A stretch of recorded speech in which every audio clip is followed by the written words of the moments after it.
1. Black. Every time I shut my eyes that night, I saw the man's face.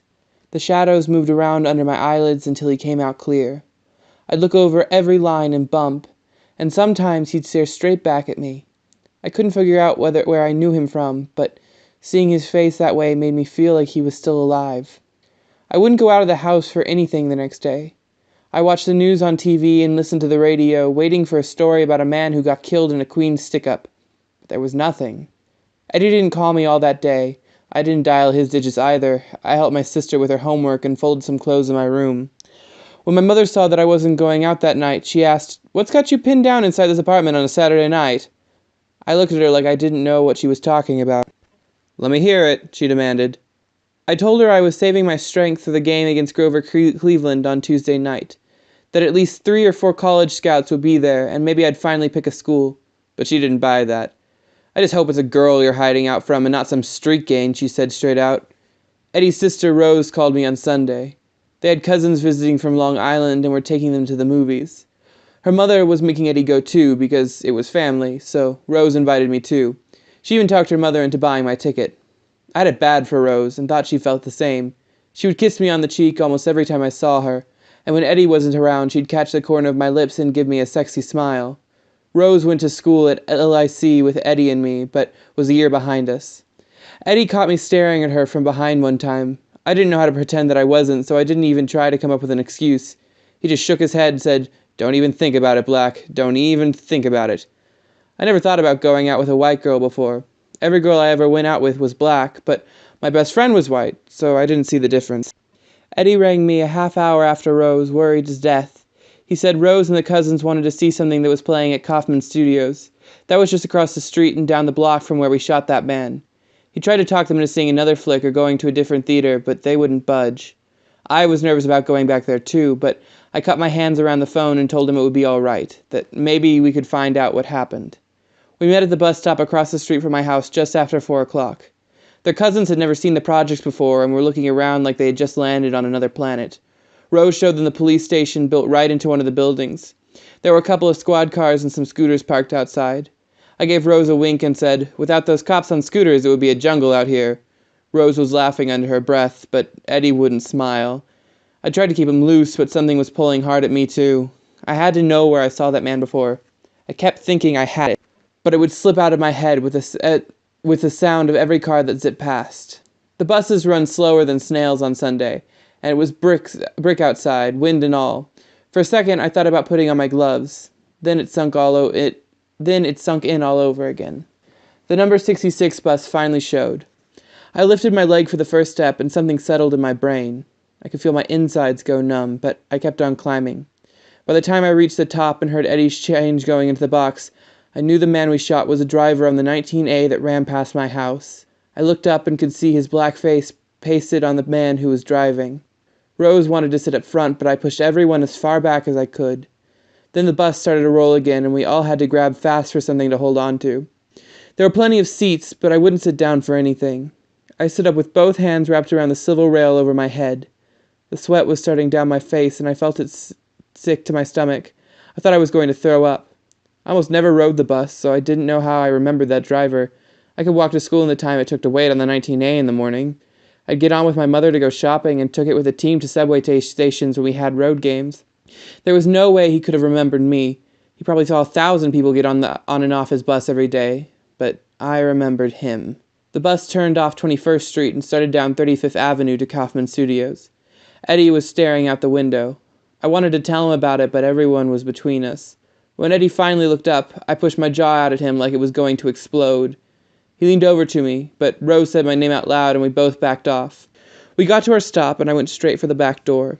The cold wind dried my sweat, and I felt better with every step on the solid concrete.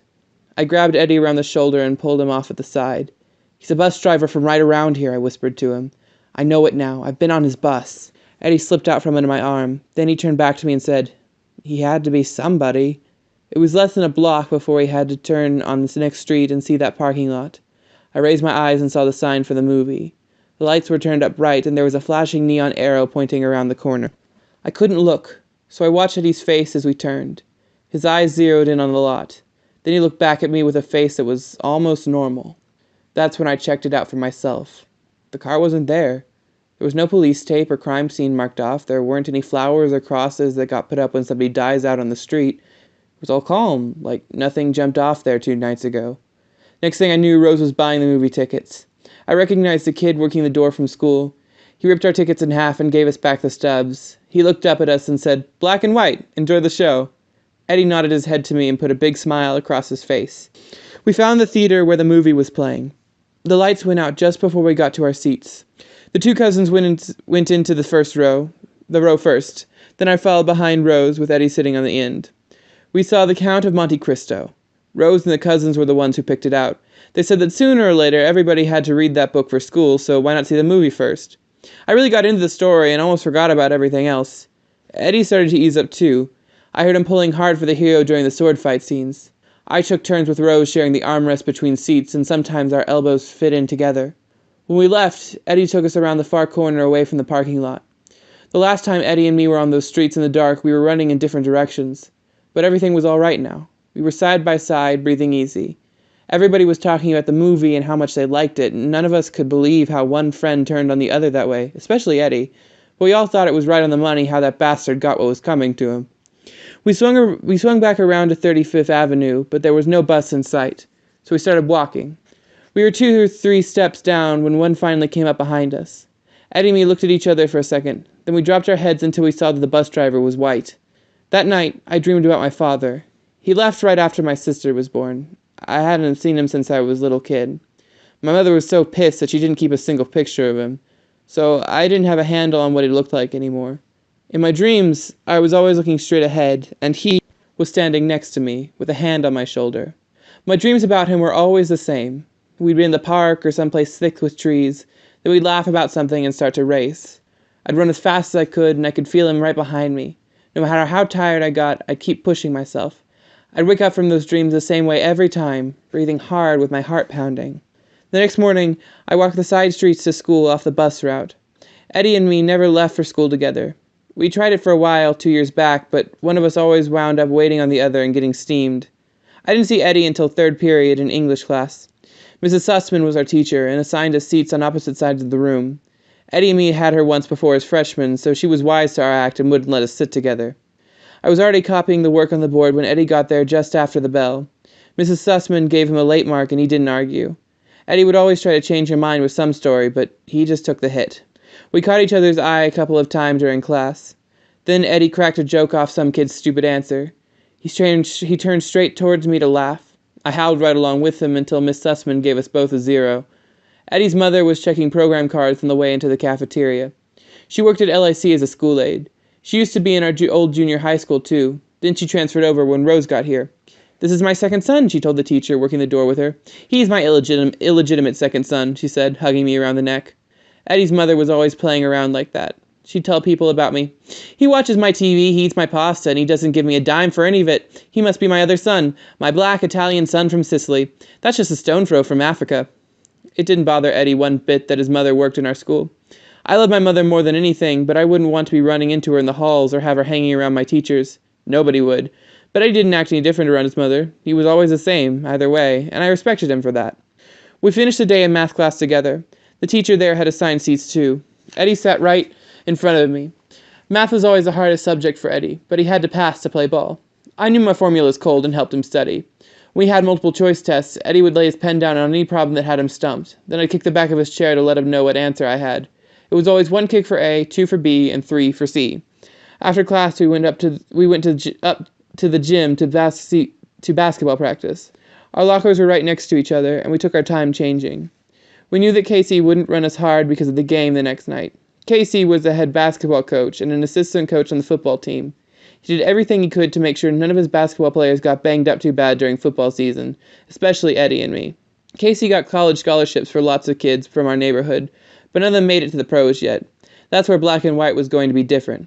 We were going to make it big. That's why schools like St. John's, Connecticut, and Michigan State were drooling over the both of us. Coach opened practice with a 15-minute shoot-around. Kids were at every basket, getting loose and feeling their favorite shots. Everybody had their own rocks to shoot with, and for a while it was raining basketballs. Then Casey ran us through all our set plays until we got each one right. He ended practice with a half-hour football foul shooting, Everybody paired up at different baskets, and the freshmen had to go downstairs to the girls' gym when we ran out of hoops. Eddie and me took the main basket in front of Casey's office. We switched on and off, taking 20 foul shots apiece and chasing the ball down for shooter. We started off okay, but by the third time around, we both found the groove. I knocked down 18 out of 20 shots. Then Eddie stepped to the line and made 20 straight. It felt like everything was almost back to the way it was, and the only sound in my head was the ball slipping through the net. We walked home together after practice, and we talked about how lucky we got. Eddie and me were sure the man was still alive, or else we would have heard something on the news. And since that whole mess blew up on our faces, we almost forgot about picking a college. Eddie thought we should both stay in New York and play at St. John's. Black and white on the back page of every New York newspaper for the next 4 years, Eddie said, unless we turn pro early. That sounded like a sweet deal. I had never been away from home before and didn't want my mother and sister to be alone, so I was hyped. I put an echo into my voice like an announcer and said loud, "Keeping it real in the Big Apple, from the Circle and the Ravenswood homes to Alumni Hall at St. John's University, all of NYC recognize Eddie Russo and Mark..." But I broke down laughing before I could finish. My mother had dinner waiting for me on a plate under some tinfoil. She was helping Sabrina practice for the 5th grade spelling bee. I sat in the kitchen, eating and listening to my sister spell out loud from the living room.